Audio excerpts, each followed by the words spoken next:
A paz de nosso Senhor e Salvador Jesus Cristo, Deus te abençoe. Hoje eu vos trago uma palavra que o Senhor me concede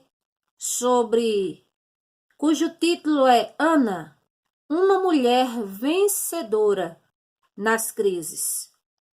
E nós vamos estar comentando em 1 Samuel, capítulo 1 e o capítulo 2. E antes eu começo dizendo que possivelmente no século X, bem antes da Era dos Reis, bem antes da vinda do nosso Senhor e Salvador Jesus Cristo,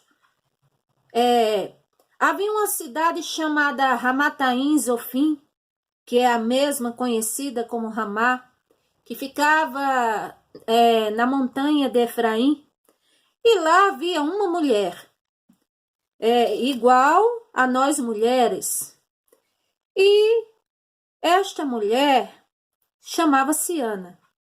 E a história dessa mulher ficou citada nas Sagradas Escrituras e deixou um marco muito importante.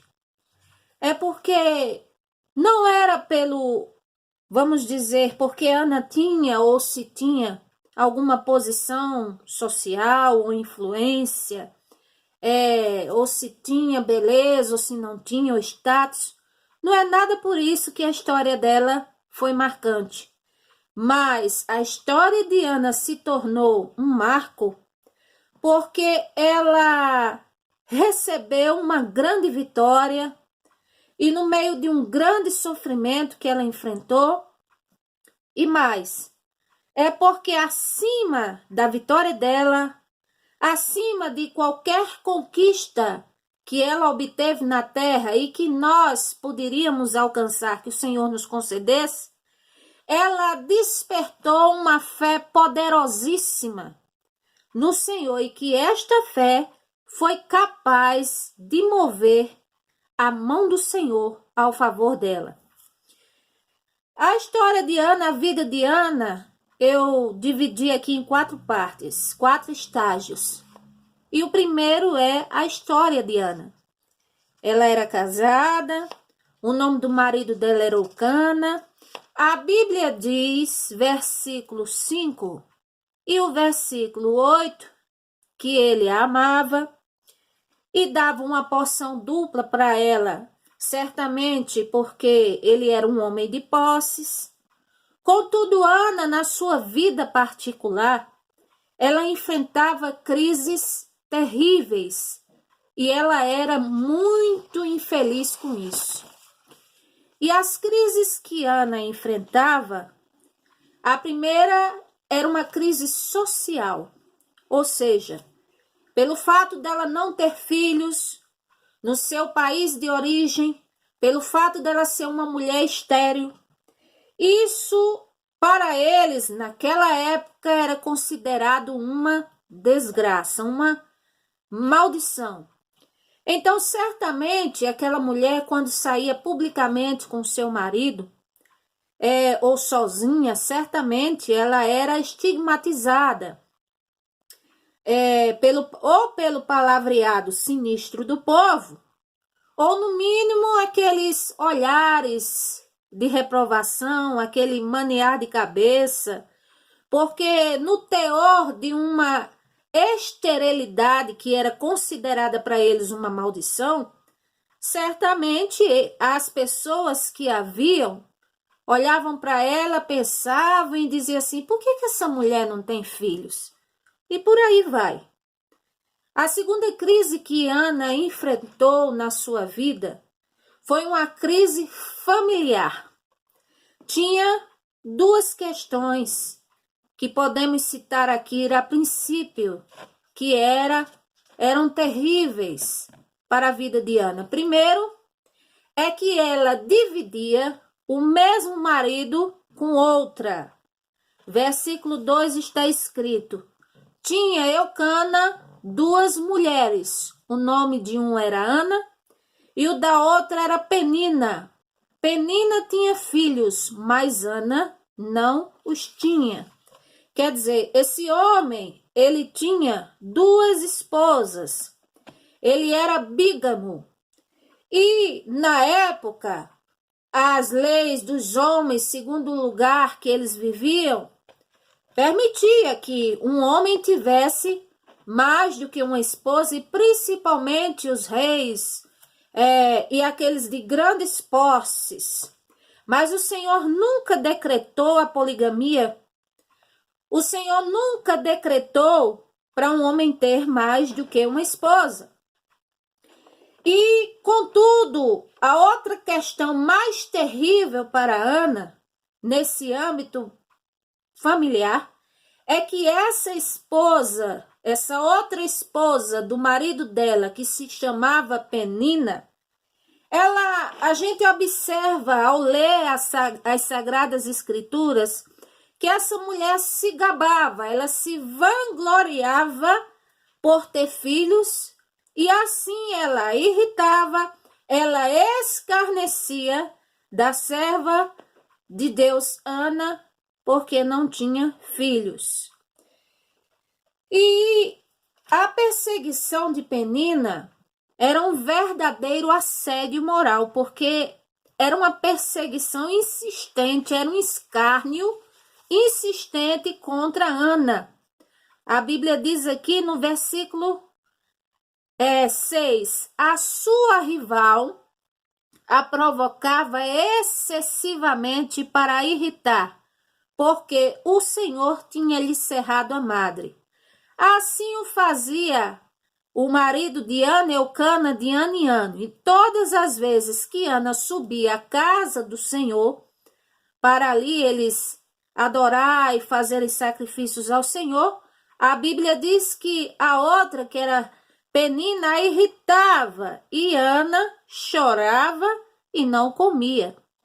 Então, nós vemos que Ana sofria muito, mas a sua vida não foi um eterno sofrimento. Teve um dia em que o Senhor deu um basta. A terceira crise que essa mulher Ana enfrentou foi uma crise existencial. Ou seja, Ana sofria, por mais que o marido falava com ela, dava porção dupla a ela, tentava consolar, como está aqui escrito no versículo 8, ele diz: por que você chora? Por que não comes? Por que está triste o teu coração? Não te sou eu melhor do que 10 filhos? Então, quer dizer, aparentemente estava o marido dela querendo consolar ela. Mas nada disso adiantava. Nada disso aplacava a dor na vida de Ana, na sua alma, porque essa dor era proveniente de um sentimento de inferioridade, de incapacidade. Ela chorava e não comia porque o maior desejo da vida dela, o maior sonho, era ter um filho, era ser bem vista na sociedade, quebrar aquele estigma que eles viviam, e com isso nada aplacava a dor daquela mulher. A quarta crise que ela enfrentou foi uma crise, vamos dizer, peculiar, muito particular. Ou seja, no versículo 5 que está escrito aqui, que o marido de Ana dava porção dupla a ela, aqui também diz que o Senhor tinha cerrado a madre de Ana, ou seja, tinha bloqueado. Ela não podia ter filhos em hipótese alguma, e isso vinha da parte do Senhor. A dor, a tristeza é algo que todos nós passamos. E a causa pela qual vem a tristeza é diversificada, é por várias razões. Cada um sabe o que passa, a dor que sente, as lágrimas que derrama, mas é importante também nós procurarmos compreender a razão do nosso sofrimento, porque a razão do nosso sofrimento pode ser por causa de nós mesmos, que precisamos melhorar em alguma coisa da nossa conduta, mudar. Pode ser por causa dos nossos pecados, pode ser um propósito do Senhor, pode ser da parte do inimigo. Então é importante nós procurarmos entender a origem do sofrimento que passamos. Cada caso é um caso, cada pessoa é viável nós nos aproximarmos do Senhor e pedirmos a Ele para nos ajudar. No caso de Ana, o Senhor tinha cerrado a sua madre. Então, ninguém, nem nada, poderia fazer nada ao favor desta mulher, a não ser o próprio Deus. Mas a vida de Ana continua. E o próximo estágio que vemos na vida de Ana é que houve uma reviravolta na vida dela. A vitória chegou para ela. Agora, só que para a vitória chegar, a começar, ela deu um impasse que talvez ela nunca deu na vida. Ela fez algo que nunca fez na vida. E vamos ler aqui. Versículo 9. Então Ana se levantou. Vamos observar aqui. Se levantou, ela se ergueu do choro, da tristeza, a outra que a insultava, ali da vergonha, da angústia por não ter filhos. Ela se levantou, diz aqui, depois que comeram e beberam em Siló. E ela foi para onde? Ela foi orar ao Senhor, no templo do Senhor. E aqui diz que o versículo 10, ela com amargura de alma, ela orou ao Senhor e chorou muito. Então, quer dizer, ela se levantou daquela situação para descer na presença do Senhor de uma forma a qual certamente ela nunca tinha feito na vida.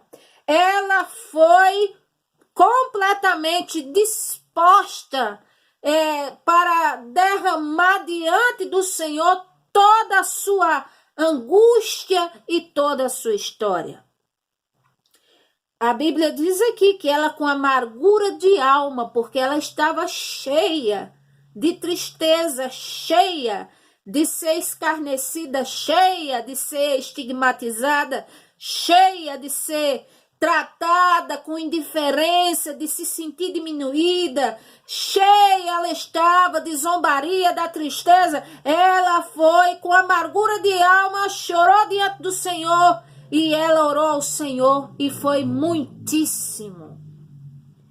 E a Bíblia diz também que um outro passo que ela fez para ter essa vitória, essa mudança de vida, é que ela fez um voto ao Senhor. Versículo 11, e fez um voto dizendo, ó Senhor dos exércitos, se benignamente atentares para a aflição da tua serva, e de mim te lembrares e da tua serva não te esqueceres, mas tu deres ao Senhor, tu deres à tua serva um filho, ó Senhor, eu o darei por todos os dias da sua vida, e sobre a sua cabeça não passará navalha. Então, nós vemos que ela fez um voto ao Senhor. Então, o voto faz parte de uma vitória, de uma causa quando estamos orando ao Senhor.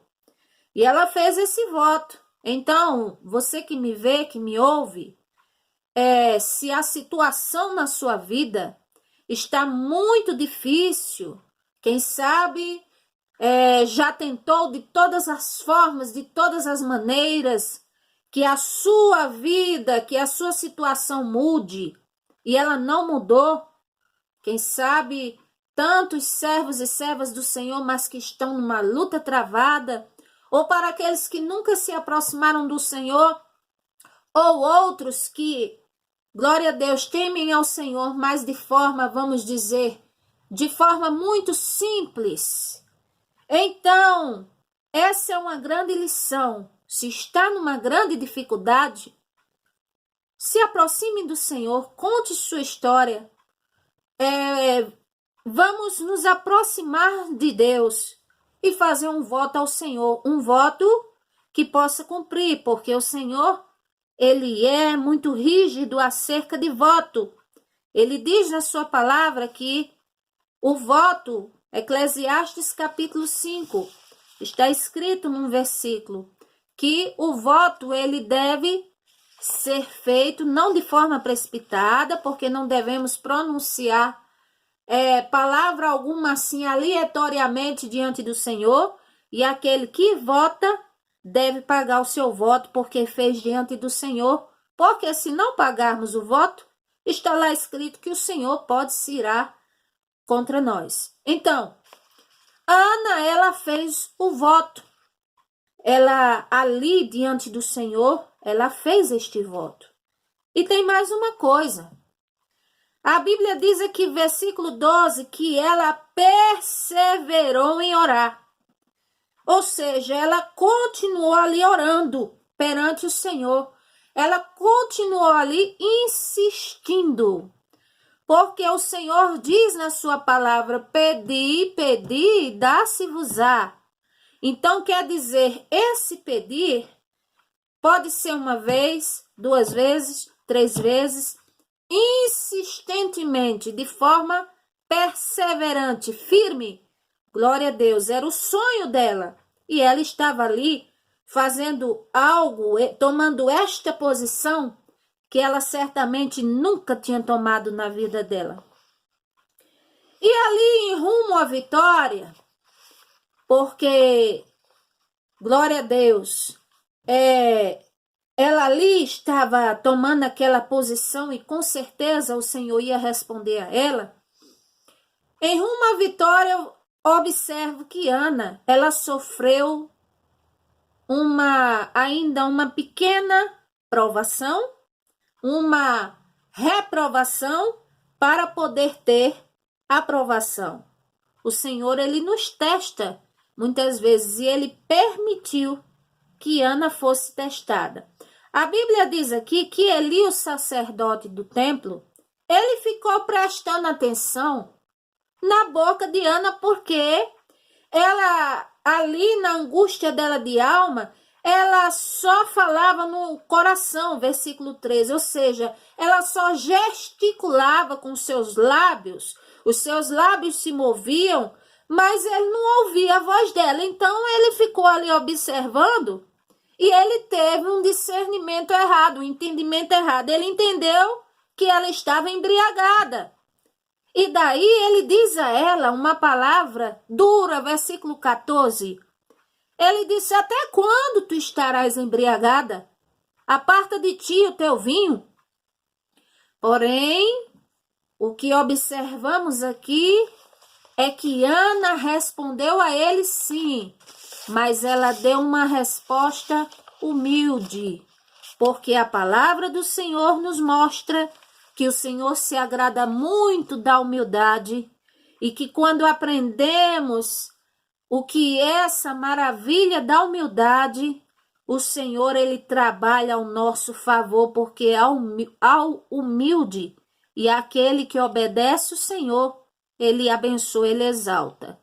Quando ela foi ali fortemente, ouviu aquela palavra, quer dizer, ela já sofria, ela já era perseguida, ela estava ali lutando por um sonho, nada aplacava a dor daquela mulher, e quando ela chega no templo, ela ainda ouve uma palavra dessa, mas ela não se indignou, não se entristeceu mais, e ela respondeu e disse, não, Senhor meu, eu sou uma mulher atribulada de espírito.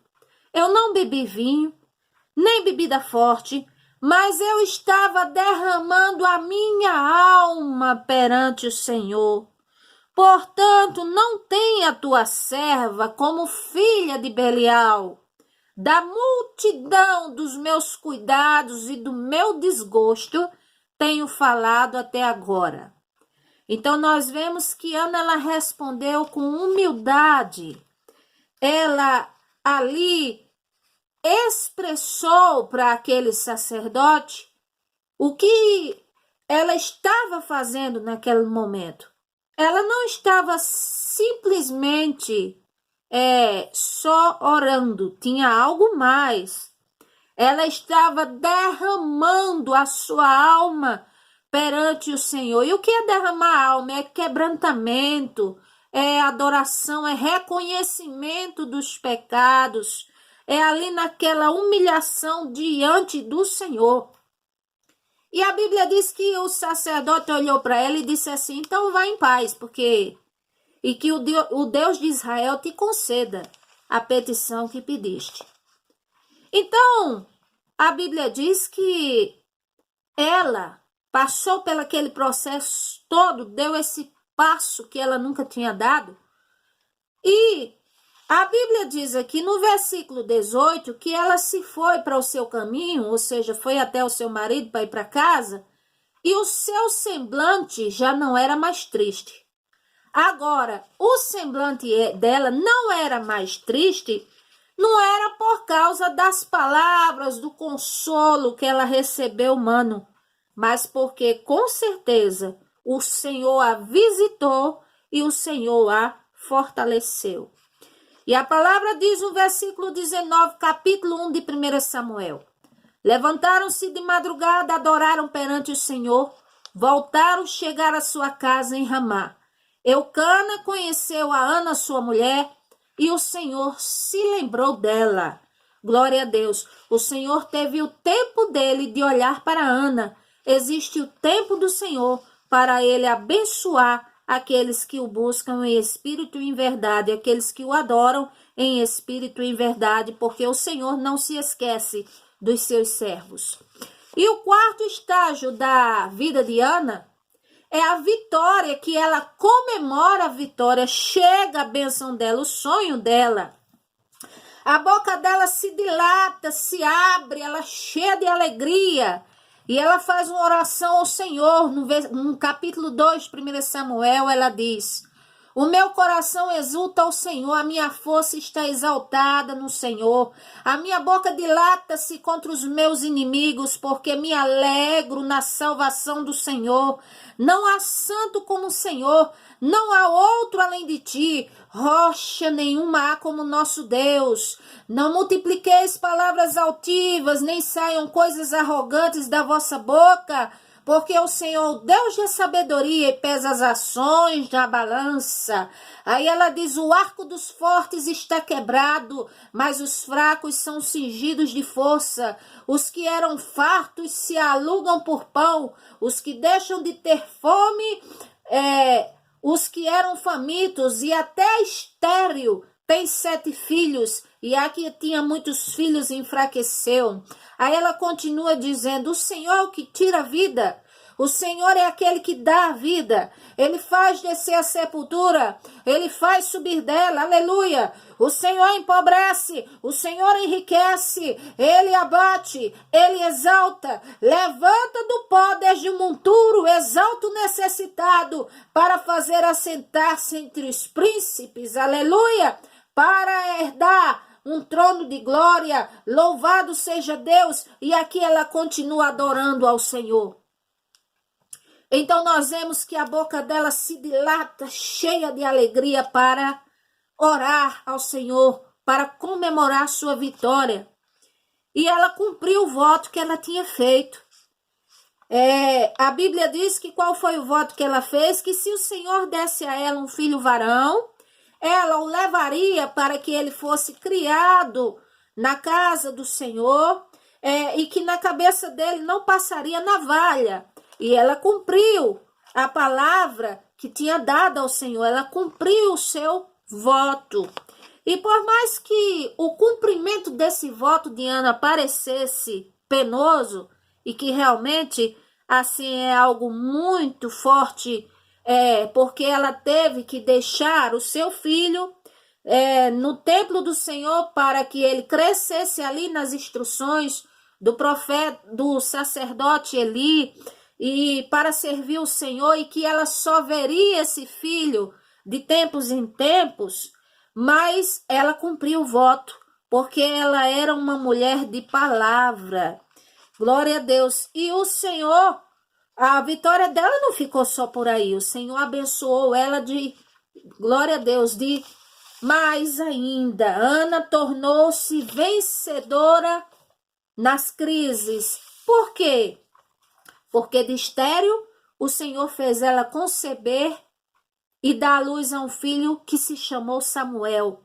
E Samuel significa pedir ao Senhor. Meu pedido foi atendido pelo Senhor. Glória a Deus. De estigmatizada, de rejeitada pela sociedade, de vista como uma mulher que carregava uma marca de maldição só porque era estéril. Então, certamente os que conheciam ela, todos ficaram boquiabertos, maravilhados e pensando assim, como isto aconteceu, aleluia, certamente Deus é na vida dela, visitou ela, louvado seja Deus. E a Penina certamente cerrou a boca, não falou mais nada. E tem mais, o sacerdote que havia dito, mulher, aparta-se daqui, você está embriagada. Ele mesmo viu a bênção que o Senhor tinha dado a ela, porque ela foi levar o seu menino perante o sacerdote Eli.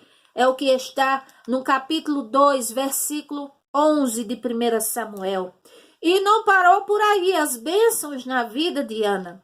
Capítulo 2, versículo 21 está escrito: e o Senhor abençoou a Ana, ela concebeu e deu à luz a 3 filhos e 2 filhas. E o menino Samuel crescia diante do Senhor. Aleluia! O Senhor abençoou sua serva e deu mais filhos. E mais uma coisa, o seu filho Samuel, ele se tornou um homem de Deus, tornou-se um grande profeta do Senhor, tornou o maior juiz da época que Israel já teve. Glória a Deus. O impossível na vida de Ana o Senhor fez, porque a ação dela moveu o coração do Senhor e a mão dele para favorecê-la. Então, que aprendamos com esta mulher, com o exemplo dela no Senhor, que ela sofreu muito, mas ela foi vencedora nas crises. Deus te abençoe. Amém.